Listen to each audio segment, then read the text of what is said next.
منازل میں سے پہلی قبر، جو منازل میں سے جو پہلی ہماری منزل ہے وہ ہے قبر، پہلی منزل ہے۔ کسی نے قبر کے عذاب سے نجات پائی تو اس کے بعد کے مراحل آسان ہوں گے، اور اگر جسے عذاب قبر سے نجات نہ مل سکی تو اس کے بعد کے جو اس کے منازل ہیں وہ سخت ہوں گے۔ یہاں پھر ایک اور بات سمجھ آئی کہ قبر پہلی منزل ہے جہاں سے عذاب شروع ہونا ہوگا، تو جب اگر اس نے نجات پالی تو اس کے بعد کے مراحل اس کے آسان ہوں گے، یعنی کہ قبر کے بعد کے بھی مراحل ہیں جو آگے آخرت تک جائیں گے، اور جس سے نجات نہیں مل سکی تو اس کی وہاں سے پھر منازل جو ہے وہ سخت تر ہوتی جائیں گی، مزید دشواریوں کا سامنا ہوگا۔ حالانکہ حضرت عثمان رضی اللہ عنہما تو عشرہ مبشرہ میں سے تھے، انہیں تو جنت کی ویسے ہی بشارت ہو گئی ہوئی تھی، تو آپ دیکھیں کہ ان کا یہ حال ہے قبر دیکھ کے، اور ہم لوگ اتنے لا تعلق ہو گئے ہیں قبر کے عذاب سے کہ ہاں چلو قبر کے عذاب کو مانتے، پتہ ہے کہ مرنا ہے، لیکن قبر کے عذاب کو نہیں مانتے، اور زندگی میں بھی نہیں مان رہے ہیں۔ تو اللہ تعالیٰ نے جو نبی کریم صلی اللہ علیہ وسلم کو حکم دیا تھا کہ یعنی کہ تمام پیغمبر سے لے کے تمام خلفائے راشدین سے لے کے صحابہ کرام سے لے کے سب کو یہ حکم دیا جاتا تھا کہ عذاب قبر سے پناہ مانگو۔ پھر ایک اور حدیث ہے، ابو ہریرہ رضی اللہ عنہما نے بیان کیا کہ نبی کریم صلی اللہ علیہ وسلم اس طرح دعا کیا کرتے تھے، اللہم انی اعوذ بک من عذاب القبر ومن عذاب النار ومن فتنة المحیا والممات ومن فتنة المسیح الدجال۔ اے اللہ میں قبر کے عذاب سے، دوزخ کے عذاب سے، اور زندگی اور موت کی آزمائشوں سے، اور کانے دجال کی بلا سے تیری پناہ چاہتا ہوں۔ اور نبی کریم کی حدیث میں ہے کہ نبی کریم صلی اللہ علیہ وسلم نے تشہد سے فارغ ہو کر ان چاروں چیزوں سے پناہ مانگی، بلکہ آپ تشہد کے اندر بھی پڑھ سکتے ہیں، اس میں کوئی غلط بات نہیں ہوگی۔ آپ جب دعائیں پڑھتے ہیں تشہد میں بیٹھ کے تو آپ اس میں یہ دعا بھی پڑھ سکتے ہو، بلکہ پڑھنی چاہیے ہر نماز کے اندر، نفل میں بھی اور فرائض میں بھی۔ پھر ہے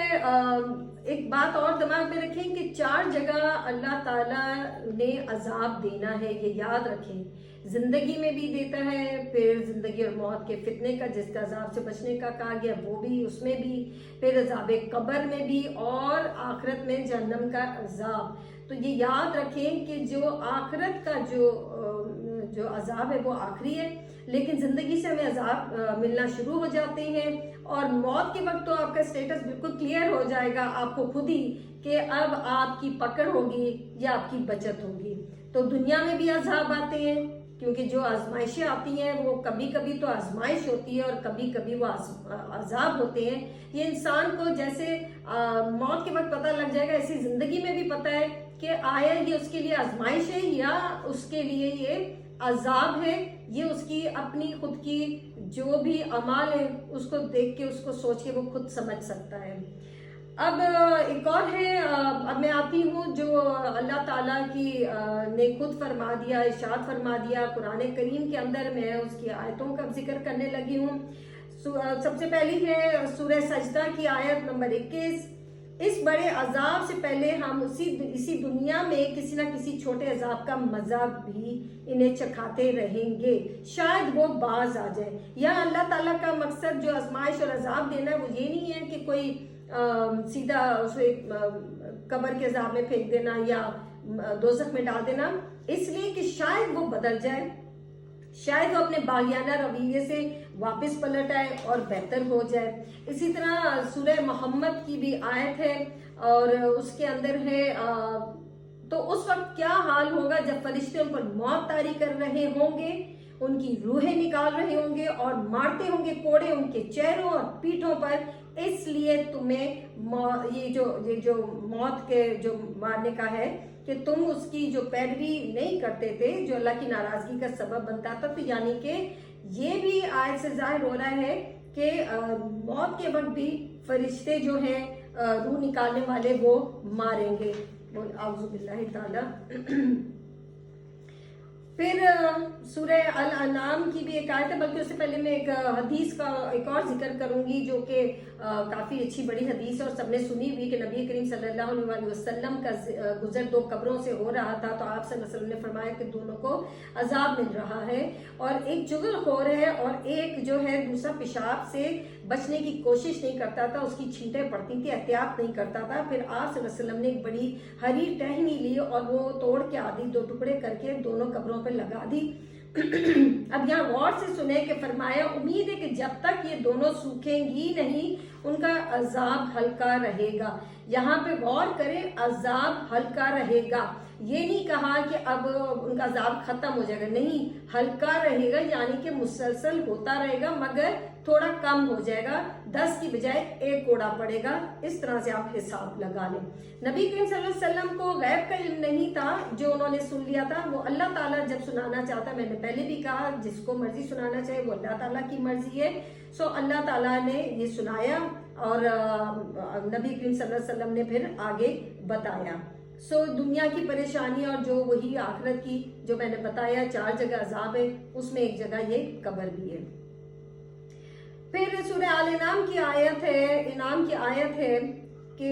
کاش تو دیکھے جب ظالم لوگ موت کی سختیوں میں ہوتے ہیں, فرشتے اپنے ہاتھ پھیلائے ہوتے ہیں, نکالو اپنی جانیں آج تمہیں ذلت کا عذاب دیا جائے گا. وہی بات, موت سے بھی عذاب شروع ہو جاتا ہے. اچھا, قبر کا مطلب یہ نہیں کہ گڑھا کھود کے ہم نے اس کے اندر ڈال دیا تو وہ قبر ہے. قبر کا مطلب ہے کہ آپ کا پردہ ہو گیا دنیا سے, عالم برزخ جسے کہتے ہیں. اب وہ آپ چاہے جہاز کے اندر کریش ہو جائے, چاہے وہ آپ پانی میں ڈوب کے آپ کا انتقال ہو جائے, یا پھر آپ جل کر مر جائیں یا کہیں سے گر کے مر جائیں. سو جہاں جس طرح سے بھی آپ کی موت آئے گی, اس کے بعد سے جو آپ کی زندگی شروع کی وہ قبر ہے, وہ عالم برزخ ہے. صرف لوگ یہی سمجھتے ہیں کہ قبر وہی ہے جو زمین کے اندر گڑھا کھود کی, کیونکہ دیکھیں نا بہت دفعہ پہ ایسا ہو جاتا ہے جہاز کریش ہو جاتے ہیں, کچھ بھی نہیں ملتا, سب جل چکا ہوتا ہے, تو بس ایک ان کی ایک رسمانہ طور پہ قبر بنا دی جاتی کہ یہ فلانے بندے کی قبر ہے, کوئی ہڈی مل جائے تو اس کو دفنا کے, نہیں تو ویسے ہی آپ ذہنی طور پہ ہی سوچ لیتے ہیں اس چیز کو. اسی طرح سورہ انفال کے اندر بھی ہے, اور کاش تو دیکھے جب فرشتے ان لوگوں کی جانیں قبض کرتے ہیں جنہوں نے کفر کیا, ان کے چہروں پشتوں پر مارتے ہیں اور جلنے کا عذاب سیکھو. یہاں پہ بھی نافرمانی کرنے والے لوگ ہیں. وہی بات, کافر صرف کفر کرنے والے ہی مشرک ہی نہیں ہوتے, کفر کرنے والے بھی جو نماز نہیں پڑھتے, جو روزہ نہیں رکھتے ہیں, جو پیسے ہوتے ہوئے حج پر نہیں جاتے ہیں کیونکہ ان کو بھی دنیا کی طرف بہت پیسہ خرچ کرنا ہوتا ہے, جو پیسہ ہوتے ہوئے اپنی زکوٰۃ کو پراپر نہیں دیتے ہیں کیونکہ ان کو لگتا ہے ان کے مال میں سے کمی ہو گئی ہے. یہ ایسے لوگ بھی ہیں جو کفر کرتے ہیں اللہ کے حکم کو. اب سورہ غافر کے اندر ہے, یہ آل فرعون کے اوپر بات ہے. یہ بھی غور سے سننے والی بات ہے کہ جو آگ ہے وہ اس پر صبح شام پیش کیے جاتے ہیں. سزا چل رہی پیش کیے جانے کا مطلب یہ نہیں کہ ان کو ٹی وی کے اندر دکھا دیں یہ آگے جس میں تم نے آنا ہے, اس کی تپش اور جو میں پہلے بتا چکی ہوں زہریلی جو گیس اور ہوا جو ہے وہ ان کو آ رہی ہوتی ہے. اور جس دن قیامت قائم ہوگی آل فرعون کو سخت ترین یا دگنا عذاب دیا جائے گا. اب یہاں پھر غور فکر کرنے والی بات ہے کہ دگنا عذاب یعنی کہ آلریڈی وہ عذاب ان کو مل رہا ہے, اور جس وقت وہ آخرت پہ پہنچیں گے تو وہ ان کا دگنا عذاب ہو جائے گا. ٹھیک ہے, اور نبی کریم صلی اللہ علیہ وسلم نے تو ویسے بھی کہا ہے کہ صبح شام اچھے کو ان کی جنت کا ٹھکانہ دکھایا جاتا ہے اور برے کو ان کی قبر کا ٹھکانہ دکھایا جاتا ہے. کیونکہ سورہ نوح کے اندر بھی ہے, بڑی اچھی آیت ہے کہ اپنے گناہوں کی وجہ سے وہ غرق ہوئے جو حضرت نوح کے نہ ماننے والے تھے, اور آگ میں داخل کیے گئے. اب یہاں پھر غور کیا جائے کہ وہ جب ان کو عذاب ہوا تو ختم نہیں ہوئے, وہ ڈوب گئے, لیکن اس کے بعد سیدھا کہاں گئے, آگ میں داخل کیے گئے. یہ نہیں کہا آگ میں داخل کیا جائے گا, آگ میں داخل کیے گئے یعنی کہ وہ فوراً ان کو آگ میں داخل کر دیا گیا. سورہ فرقان کی آیت ہے, گناہگار کے لیے قیامت کے دن دگنا عذاب کر دیا جائے گا. پھر وہی بات کہ عذاب مل رہا ہے اور قیامت کے دن دگنا ہو جائے گا. ٹھیک ہے, پھر نبی کریم صلی اللہ علیہ وسلم سے ثابت ہے سورہ ملک کو پڑھنا کہ آپ اس کو پڑھیں تو آپ کو قبر کے عذاب سے نجات ملے گی. تو آخر کچھ تو وجہ ہے جو قبر کا ذکر اتنا زیادہ آ رہا ہے. آخر میں ہونا تو وہی ہے, دیکھیں جو رب تعالیٰ نے چاہنا ہے, کیونکہ جو منکرین حدیث ہے وہ تو کسی بھی چیز کو نہیں مان رہے. وہ تو ان کو بھی کہتے ہیں کہ یہ جو 2 مردوں کی آواز ان کی سنی نبی کریم صلی اللہ علیہ وسلم نے کہ ان کو عذاب ہو رہا ہے, وہ تو اس کو بھی نہیں مانتے ہیں. سو ان کو اگر سمجھ آ جائے تو ٹھیک ہے, نہیں سمجھ آئے تو خیر وہ ان کی مرضی ہے کہ ان کو نہیں سمجھ آتی. اب یہ عذاب جو ہے نا, دیکھیں ایک سمپل سا ایسے بھی ہو سکتا ہے جب ہم کبھی خواب دیکھ رہے ہوتے ہیں تو کبھی ہم دیکھتے ہیں ہم پانی میں گرنے لگے ہیں یا ہم کہیں سے اونچائی سے گرنے لگے ہیں یا ہمیں کوئی چیز آگے ٹکرا گئی ہے، کچھ بھی ہم دیکھتے ہیں ایسا، سانپ کاٹنے لگا ہے یا کچھ بھی ایسا، تو آپ دیکھیں ہم ایک دم گھبرا کے اٹھتے ہیں اور ایسا لگتا ہے اور پھر ہم دیکھتے ہیں کہ وہ شکر ہم بچ گئے، اور پھر ہمیں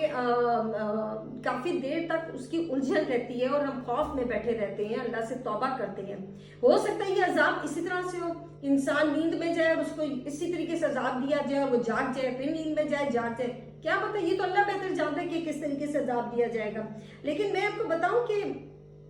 ایک سمجھنے کے لیے بہت آسان سی ایک بات ہے کہ جب ایک انسان کوئی بہت بڑا گناہ کر دیتا ہے اور پھر وہ پکڑا جاتا ہے، ٹھیک ہے، اور جب وہ پکڑا گیا یہ اس کی دنیا کا عذاب اس کو مل گیا، ٹھیک ہے، اس نے جو حرکت کی اس کو وہی دنیا میں مل گیا کہ وہ پکڑا گیا، پھر وہ چلا جاتا ہے جی اس میں تھانے میں۔ اب تھانے میں جب وہ چلا گیا اور اس کو جب بند کر دیا گیا بات چیت کے بعد، بات چیت ہو گئی اس کی موت، اور اگر اس نے نئی سچائی بتائی اور وہ پکڑا گیا اپنے جھوٹ کے اوپر تو وہ چلا گیا اندر تھانے میں۔ تھانے میں جب چلا گیا تو کیا ہوا، وہ اس کی بن گئی قبر۔ قبر اس لیے کیونکہ آپ دیکھیں کہ روزانہ جب تک وہ اس کا پورا طریقہ کار سے وہ اپنی سزا کو نہیں اس کو پا سکتا، تب تک روزانہ جو پولیس والے ہیں اس کو مارتے بھی ہیں، ڈنڈے بھی مارتے ہیں، گندا سڑا کھانا دیتے ہیں، رات بھر چوہے پھر رہے ہوتے ہیں، کیڑے پھر رہے ہوتے ہیں، گند ہوتا ہے جدھر وہ سوتے ہیں زمین کے اوپر، حال برا ہو جاتا ہے۔ یہ آپ قبر کے عذاب سے اس کو سمجھ لیں کتنا اذیت میں ہوتا ہے۔ پھر جب پورا ٹرائل ہوتا ہے، پوری سنوائی ہوتی ہے، اس کے بعد اس کو سزا مل جاتی ہے، اور سزا پھر اگر موت کی ہے تو وہ بن گئی آخرت کی اس کی سزا، اور وہ قبر کے طریقے سے ہی جیتا ہے تب تک جب تک اس کی موت کی سزا نہ آ جائے، وہ عذاب میں ہی رہتا ہے۔ یہ کم عذاب نہیں ہوتا کسی کے لیے یہ سوچنا کہ کچھ دنوں بعد میری موت واقعہ ہو جائے گی، ٹھیک ہے۔ اور جو بچ جائے تو وہ بالکل ایسے ہی ہے کہ جس نے کچھ گناہ کیے وہ تھوڑی سزا پا کے باہر نکل آیا۔ تو لہٰذا یہ تھوڑی سی اس سوچ اور سمجھ کے ساتھ اگر سمجھ لیں تو بہت اچھی بات ہے۔ نبی کریم صلی اللہ علیہ وسلم کی ایک اور حدیث ہے کہ جنت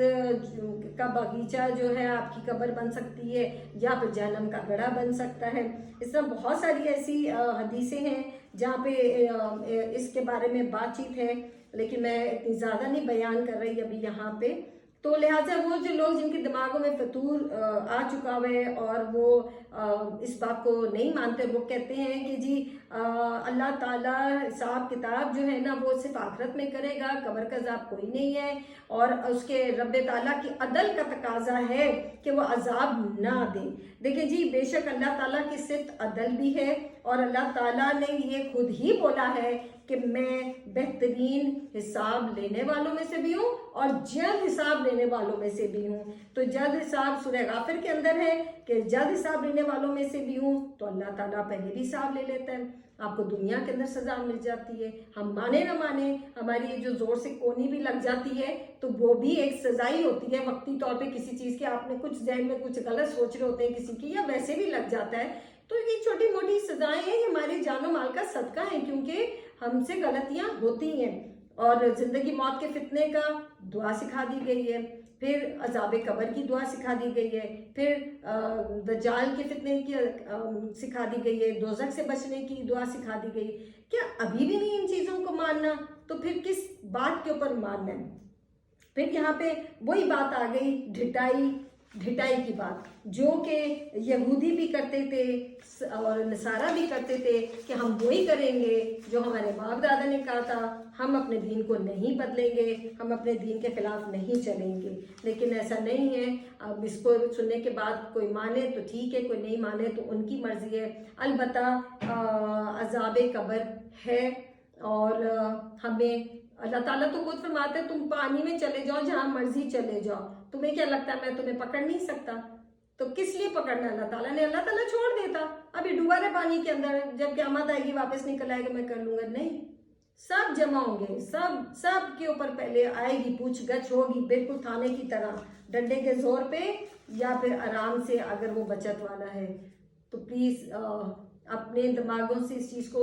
باہر نکالیں کہ عذاب قبر نہیں ہے، اور جو نہیں مانتے ہیں خدا را ان کو پڑھیں، غور سے پڑھیں، سمجھیں تو آپ کو سمجھ آ جائے گی، اور اپنی بھی آخرت کو اور اپنے عذاب قبر سے اپنے آپ کو بچانے کے لیے ضرور دعا بھی کریں اور بہترین اعمال بھی کریں۔ السلام علیکم ورحمۃ اللہ وبرکاتہ۔